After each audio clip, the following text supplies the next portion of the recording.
आप देख रहे हैं इंडिया न्यूज। सबसे पहले देश, आपके साथ मैं रचना बंसल। बांग्लादेश की हालत किसी से छिपी नहीं है। मोहम्मद यूनुस सरकार में क्या कुछ हो रहा है उसकी तस्वीरें रह रहकर सामने आती है, लेकिन इस बीच शेख हसीना का दर्द भी सामने आया है और शेख हसीना ने उस वक्त को याद करते हुए ये बताया है कि कैसे उनकी जान को खतरा था, कैसे उनकी हत्या की प्लानिंग थी। 5 अगस्त की हिंसा को याद करके रोई शेख हसीना। यूनुस का जुल्म याद आते ही फूट फूट कर आंसू उनके फूट पड़े, रो पड़ी शेख हसीना। कह रही है पार्टी समर्थकों को संबोधित करते हुए दर्द उनका छलका और कहा कि यूनुस हमारा कत्ल करवाना चाहते थे। कह रही है मेरी और शेख रेहाना, जो कि उनकी बहन है, दोनों की हत्या की साजिश रची गई थी। अल्लाह के करम से अभी जिंदा हूं, ये बताया। कहा कि 20 से 25 मिनट के अंतर से ही बस हम दोनों बचे। 20 से 25 मिनट की देरी होती तो हम मारे जाते। 5 अगस्त की हिंसा को याद करके शेख हसीना फूट फूट कर रो पड़ी। एक बार सुनिए क्या कहा।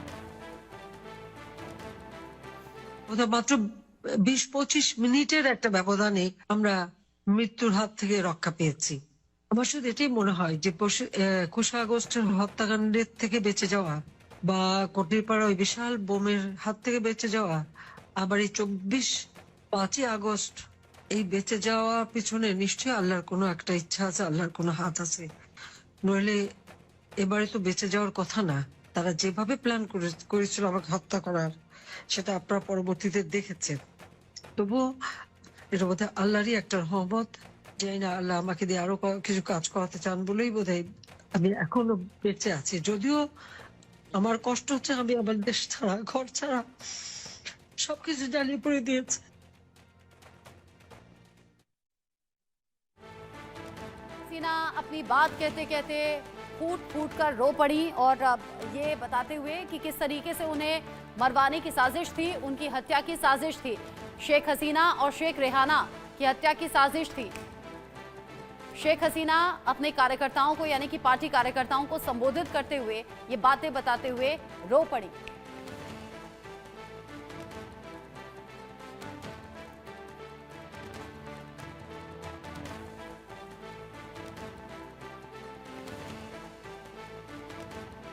शेख हसीना बताती हैं कि कैसे मोहम्मद यूनुस कत्ल करवाना चाहते थे शेख हसीना और शेख रेहाना का। उन्होंने बताया कि 20 से 25 मिनट की देरी के चलते ये पूरा मामला जो था वो पलट गया, वरना शेख हसीना और शेख रेहाना की हत्या की साजिश रची गई थी। ये बात अपने पार्टी कार्यकर्ताओं को बताते हुए शेख हसीना ने एक जो ऑडियो उनका सामने आया है उसमें दर्द छलका है, रो पड़ी शेख हसीना, ये बताते हुए कि कैसे 20 से 25 मिनट की देरी के चलते जान बच गई, वरना उन्हें और उनकी बहन को मारने की साजिश थी।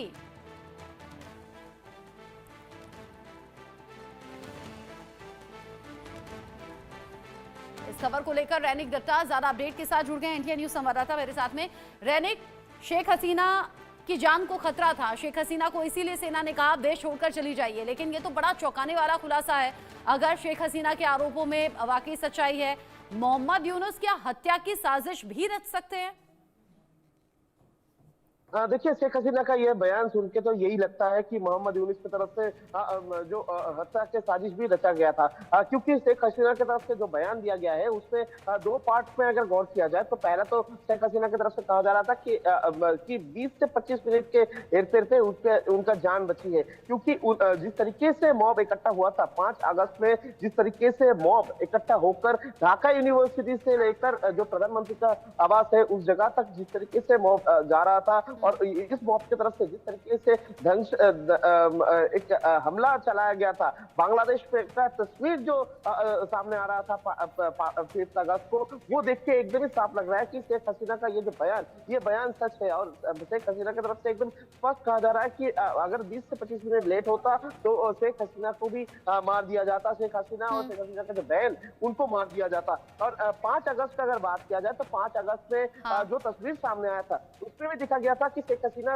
देश छोड़कर चले जाने के बावजूद भी उनके घर के ऊपर किस तरीके से हमला हुआ था, घर को लूट फूट मचाया गया था, एकदम खुलेआम लूट मचाया गया था। शेख हसीना का घर में तोड़फोड़ किया गया था, शेख हसीना का जो तस्वीर था वो तस्वीर को मैलाइन किया गया था, शेख हसीना का जो कपड़ा था उसको भी मैलाइन किया गया था। बड़ी शर्मनाक तस्वीरें सामने आई थी जब घर में घुस गए थे दंगाई प्रदर्शनकारी और फिर वहां जैसे चीजों को लूटा था या फिर जो पर्सनल चीजें थी उन्हें कैसे हवा में उछाला था, वो सब तस्वीरें हमने देखी थी। बड़ी शर्मनाक वो तस्वीरें थी। रैनिका, आप रहिए मेरे साथ में। जिस ऑडियो का हम जिक्र कर रहे हैं, जो शेख हसीना अपनी बात कहते कहते रो पड़ी, कार्यकर्ताओं को संबोधित करते हुए ऑडियो उनका सामने आया है, एक बार सुन लेते हैं इसमें क्या कुछ कहा गया। চাওয়া পাওয়া নেই। আমি তো আমার ছেলে মেয়ের জন্য কিছু করিনি, শুধু তাদের লেখাপড়া নিয়ে তো ফিরে আসতে এসে মানুষের জন্য। এখানে আমার তো কোনো চাওয়া পাওয়া নেই। আমি তো আমার ছেলে মেয়ের জন্য কিছু করিনি, শুধু তাদের লেখাপড়া। शेख हसीना बता रही हैं कि रेहाना और मैं बच गई, सिर्फ 20 से 25 मिनट के अंतर से हम मौत से बच निकले। वो कह रही है मुझे लगता है कि अल्लाह की मर्जी है कि मैं बच गई। 2004 21 अगस्त को ग्रेनेड हमला, फिर कोटालीपारा बम साजिश और अब ये हालिया खतरा, वरना मैं आज जिंदा नहीं होती। शेख हसीना अपने इस मैसेज में इन सभी बातों का जिक्र कर रही हैं। 2004 से लेकर अब तक की घटनाओं का जिक्र किया और भावुक हो उठी, रो पड़ी। अब उनके रोने का या उनके इस मैसेज का कार्यकर्ताओं पर क्या असर होगा, ये आप समझ सकते हैं, क्योंकि कार्यकर्ता इमोशनली भी जुड़े हुए हैं। शेख हसीना देश छोड़कर जा भी चुकी हैं। ऐसे में बहुत से कार्यकर्ता हैं जो उनके लिए आवाज उठा भी रहे हैं और उनसे इमोशनली कनेक्ट भी हैं। ऐसे में शेख हसीना ये बता रही है कि कैसे बार बार साजिश उनके खिलाफ हुई और कह रही है कि बस ये खतरा टल गया, वरना आज जिंदा नहीं होती मैं।